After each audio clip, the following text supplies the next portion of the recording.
Christ. Amen. We come today to our text from Acts 12, 6 through 11. And so, where we're at, Peter has been arrested. And so, Peter is in jail and under maximum security. And in our text for today, we find the Lord's will taking place as he rescues Peter. You had the whole church, individually and corporately together, in prayer as Peter had been arrested. And they knew that this was exceedingly serious because James had just been executed. James, one of the 12, not James, the half brother of Jesus. And so James had been executed. Now, what's going on? Herod gets applause from certain groups that are supporting him. So then he grabs Peter. It's Passover, so it has to wait for a little bit until he's able to make his execution happen and take place. And so, in the waiting of that is where we're at here in Acts 12, verse 6. Now, when Herod was about to bring him out on that very night, so in other words, the very next day was when Herod's opinion, the execution was going to happen and take place.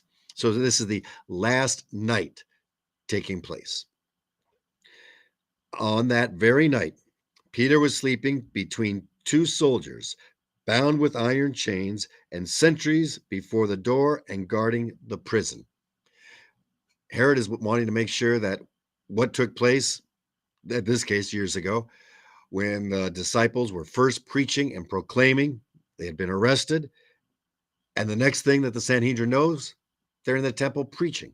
So he wants to make sure that this stays. And so you have the maximum security that you could put together.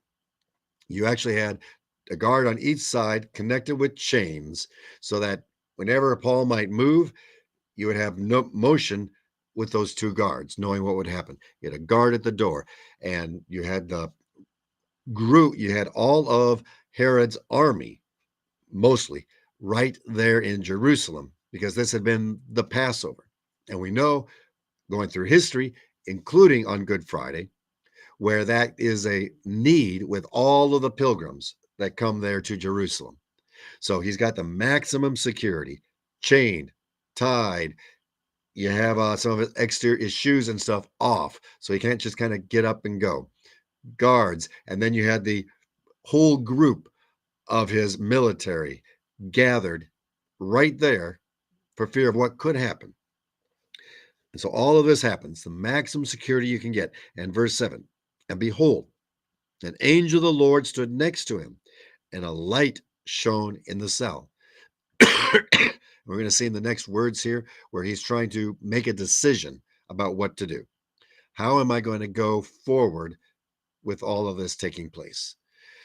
In other words, is this a vision or is this real? By the time we get to the end of today, it is real. But at the beginning, as he's there, he's in prayer, he's asking for the Lord, and it starts to happen. Is this just a vision or real of what's going on? So the angel comes up, strikes Peter on the side, and woke him. However, it is, this Peter, time to get up. Let's go. So he wakes him up and says, get up quickly. And the chains fell off of his hands.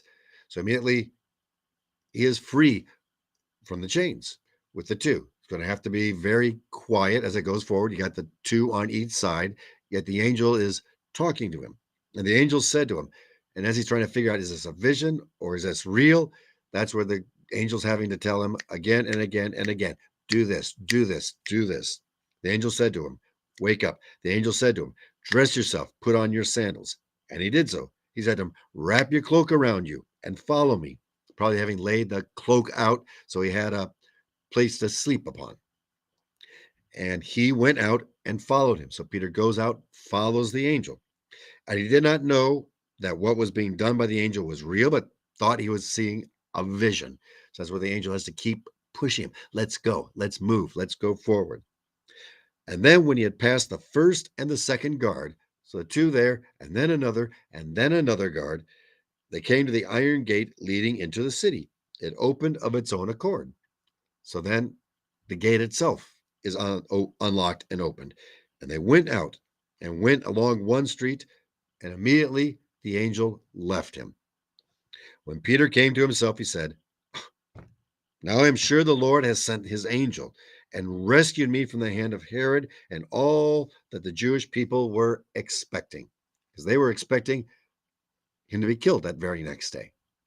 So here we have the miraculous, the Lord doing what needs to be done. He waits until the end. And then, in order for Peter to know, the Lord was in charge, bringing me where I needed to be. May the Lord watch over us, bless us. And when we go through nasty, hard times, know the Lord is always there and with you.